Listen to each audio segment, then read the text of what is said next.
गरीब डोसे वाली। कविता अपने छोटे से घर में अपने पति राहुल और बेटे अमित के साथ रहा करती थी। अमित अभी केवल 8 साल का था और राहुल का सपना था कि वो अपने बेटे को पढ़ाई करने के लिए शहर भेज सके। कविता, हमारा अमित पढ़ाई में बहुत अच्छा है। मैं सोच रहा था कि मैं अपने बेटे को बाहर पढ़ने के लिए भेजूं ताकि वो अच्छे से पढ़ाई कर सके। राहुल जी, आप तो जानते हैं ना, शहर के स्कूल की फीस कितनी ज्यादा है और हम कितने गरीब हैं। ऐसी गरीबी में हम भला अपने बेटे को शहर में कैसे पढ़ा सकते हैं। कविता, इंसान को कभी भी हिम्मत नहीं हारनी चाहिए। इंसान को हमेशा सबसे पहले खुद पर भरोसा करना चाहिए और मुझे खुद पर पूरा भरोसा है कि मैं अपने बेटे को अच्छे से पढ़ा लिखा सकूंगा। आपसे कोई नहीं जीत सकता।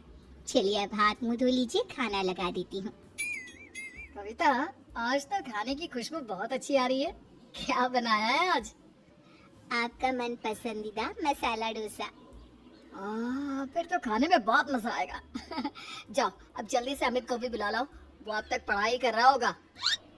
कविता अमित के कमरे में जाकर उसे बुलाती है और सब एक साथ बैठकर मसाला डोसा बड़े ही स्वाद लेकर खा रहे थे।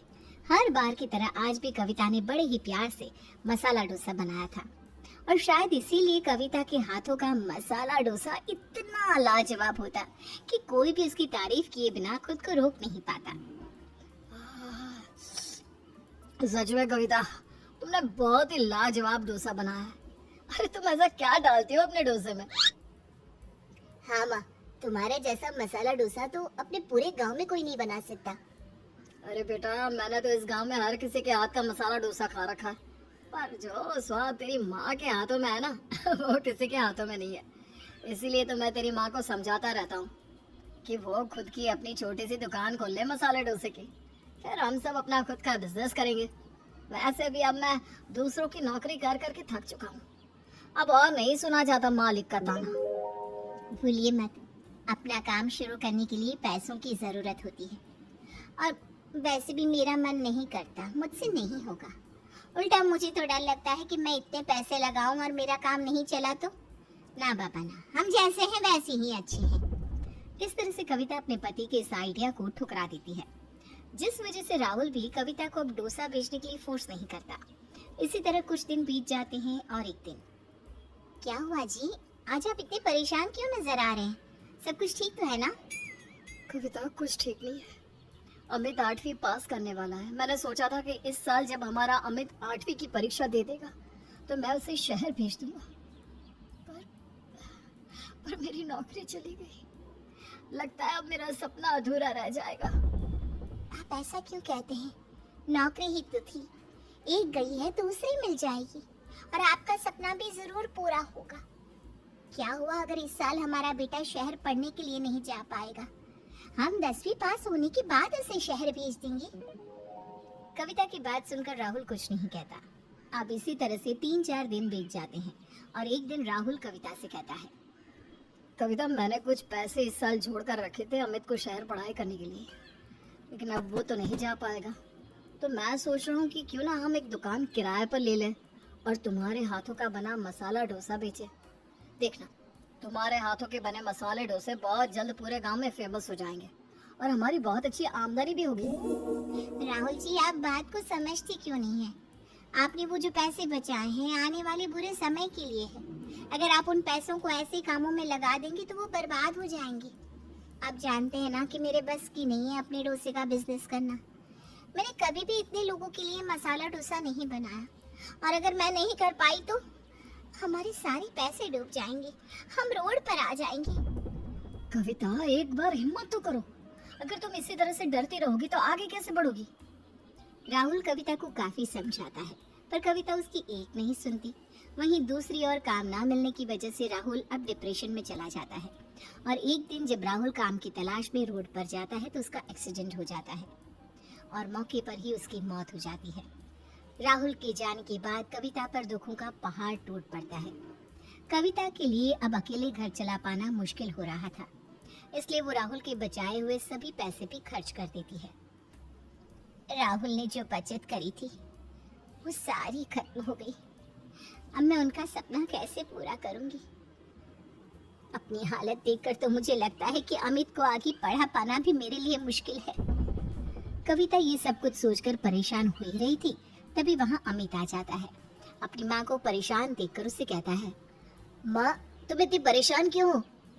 कविता अपनी सारी परेशानी अमित को बताती है, जिसके बाद अमित अपनी माँ से कहता है, माँ तुमने इतनी गरीबी, इतना दुख देखा है, खुद पर भरोसा रखो, कोशिश करने वालों की कभी हार नहीं होती, और तुम चाहती हो ना कि पापा का सपना पूरा हो, इसलिए मेरी मानो बचे हुए इन पैसों से और अपने गहनों को बेचकर पापा का सपना पूरा करो और मसाला डोसा बेचना शुरू करो, मैं आपके साथ हूँ। अब कविता के पास और कोई रास्ता भी नहीं था। वो अपने बेटे के साथ मिलकर थोड़े पैसों से एक छोटी सी रेहड़ी लेती है और घर के बाहर मसाला डोसा बेचने लगती है। कुछ ही दिन बाद वो शाम को बाजार में जाकर भी मसाला डोसा बेचने लगती है।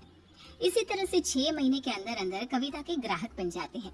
अब वो सुबह शाम कविता से ही मसाला डोसा लेते और इस तरह से कविता का मसाला डोसा भी फेमस हो जाता है।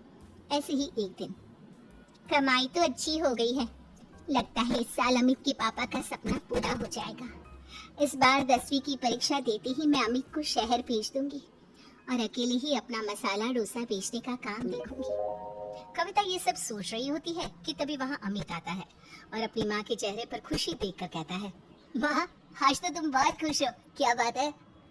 अमित बेटा, मुझे लगता था मैं ये काम नहीं कर पाऊंगी, पर तेरे साथ की वजह से आज मुझ में इतना आत्मविश्वास आ चुका है कि अब मैं अकेले अपना मसाला डोसा बेचने का काम कर सकती हूँ। हमारी आमदनी भी पहले से काफी अच्छी हो गई है, तो मैं सोच रही हूँ कि अब तुझे आगे की पढ़ाई करने के लिए शहर भेज दूँ।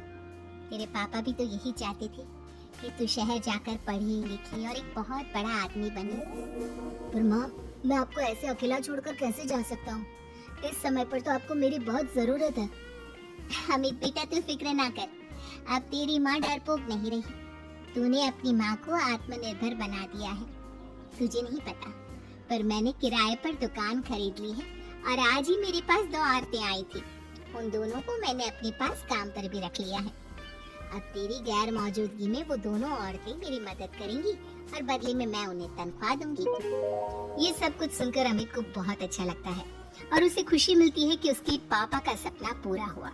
बस अब क्या था, अब हंसते हंसते अमित शहर जाता है, खूब पढ़ाई करता है। कुछ ही सालों में अमित एक बड़ा आदमी बनकर गांव वापस आता है, जहां वो देखता है कि उसकी माँ का मसाला डोसा भी पूरे गांव में फेमस हो चुका है और आज उनकी रेहड़ी कई सारी ब्रांच में बदल गई है। इस तरह डरपोक कविता आत्मनिर्भर बनती है और ऊंचाई के आसमान को छूती है।